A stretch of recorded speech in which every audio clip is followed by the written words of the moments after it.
All right, it's the morning of us leaving. Our flight leaves in a little bit less than 2 hours. We're essentially packed. I kind of panicked when I woke up.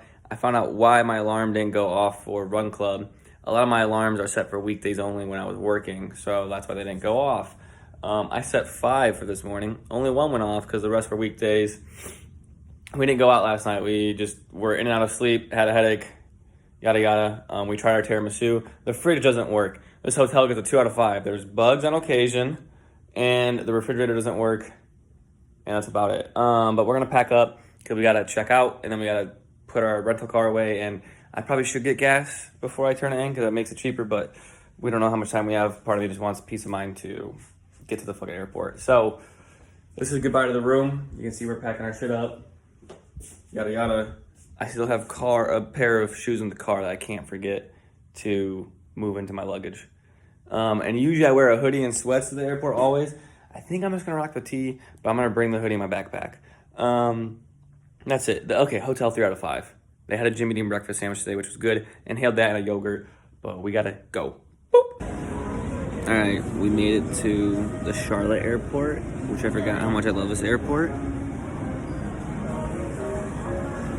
It's gorgeous, and we have 4 hours until our flight, so we're just gonna sit and watch football. Until then, we got 30 minutes until football kicks off, and we got a rocking chair secured.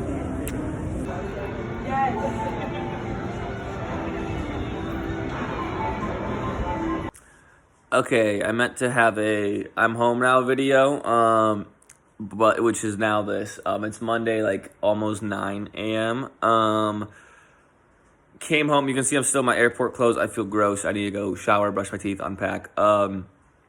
Parents picked me up, went straight to Culver's from the airport.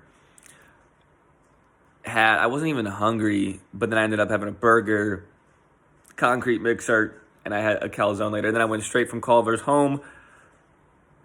Said hi to my dog, and then my friends picked me up. One of my friends picked me up to go play Golden Tee, our Sunday night thing, at the pub. I got home at like 10-ish, game Sunday night football ending time, and just like passed out on the couch. And I woke up a few times to my parents getting up, but now my dad made me breakfast, and he just left the crib.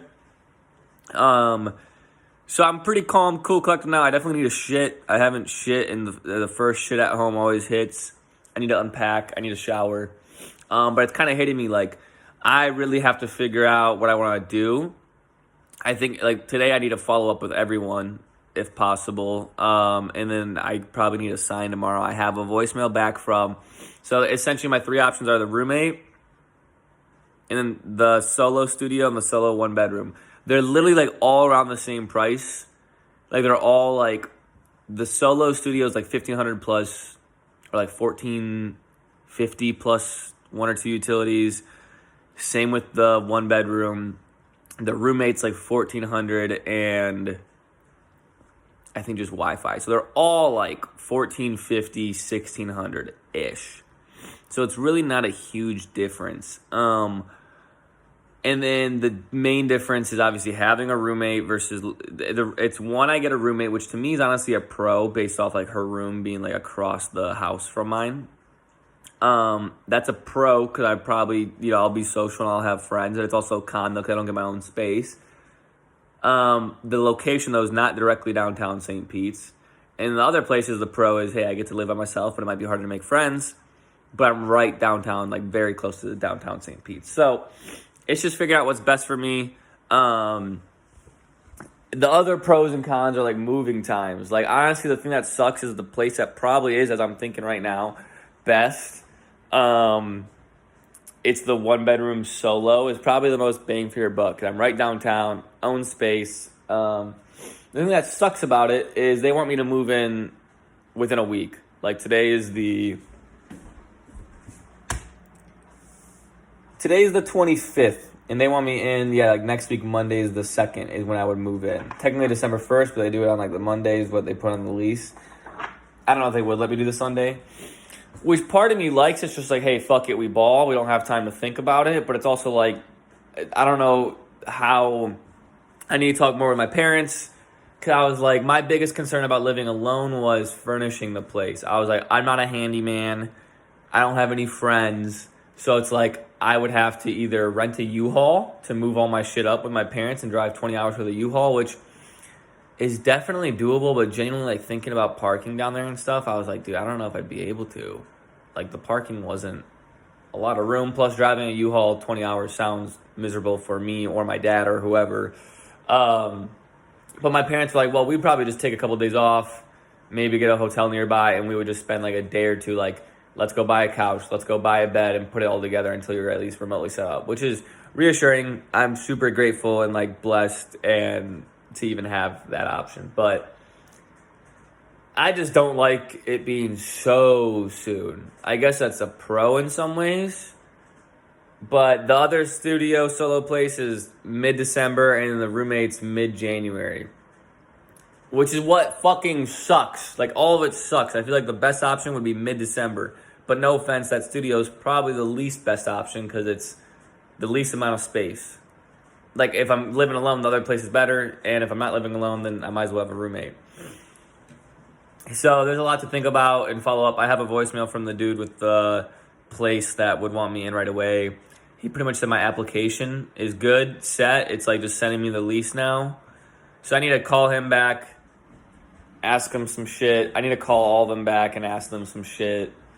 But I'm not going to do that without a clear fucking head. So we are going to go, shit, I think I need to trim my nails. I need to brush my teeth first. Shower, unpack. Like, I want to get most of my shit going. Probably have my coffee. So it might not be a little bit. So yeah, that's, I guess, we're back. This is a wrap on the Florida vids. Reflection, great trip. Like, I really, really enjoyed it. I could definitely see myself living there. Obviously, it's fucking nice as shit. There's like I wish I would have gone to a fucking run club bad. But there's run clubs. There's a lot of coffee joints. There's a lot of like restaurants just on the strip, which I can just like sit alone by myself and like it. My biggest concern is making friends, which is why I lean heavily towards the roommate, because I consider myself social, but it's like, you know, once you get comfortable, or if I'm one-on-one, and if I go to try to make friends at a bar or something, like, that's not one-on-one. I'm going to be intimidated as fuck. So the only person I would know there is Arena, and she's great, but like banking on one person to try to like figure out my friends. And I guess there's dating apps, but that's like, I don't know. I'm just trying to think of how I meet the fucking bros. But there is some Instagram pages like St. Pete's Bros and shit that I follow. It's just a matter of putting myself out there. And that's part of the reason I like the roommate, Emily, because she was so sick and so nice. And I think she would, obviously, like, she'd have her own plans and shit and her own friends. But, like, the fact that the first time we met, she took me to a bar, a putt-putt bar, and a fucking dog bar, and just, like, let me, like, see the whole area for the day. I feel like she'd be a very, hey, if you want, I'm doing this, you want to take along. And not that I have to, but she'd offer it. And I'd, you know, at least make some friends that way. Or even if I'm not making friends with them, at least I'm doing something. I don't know. So I'm really torn. And the other thing is, like, that one's 6 months, which part of me is like, that's dope. Part of me is like, that sucks. Because if I like it, I don't want to have to change in 6 months. But part of me is like, well, hey, it's a safety net. If things suck, I only have to stay there for 6 months. So I don't know. Just talking through it stressed me out. But it was a great trip. It's just figured out if we want to take the leap of faith or not. Especially because I've had, like, no traction for jobs there.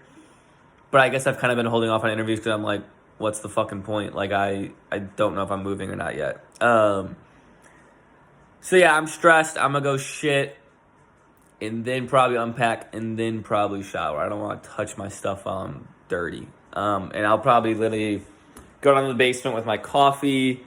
I'm going to get the whiteboard and kind of, like I said, I'm going to follow up, call them, write down all the stuff I know on the whiteboard, make a big old list of each property, freshen up, yada, yada, yada. We'll see. And I got to upload some videos because I'm so behind. So I'll probably be uploading daily for the next, like, week or two. That's it. I'm super thankful for my parents. I'm super thankful for my friends. I'm super thankful for Emily and Arena and everyone who showed me around. I'm super thankful for this little mutt belly. She doesn't like me. Yeah, that's it. Stay tuned.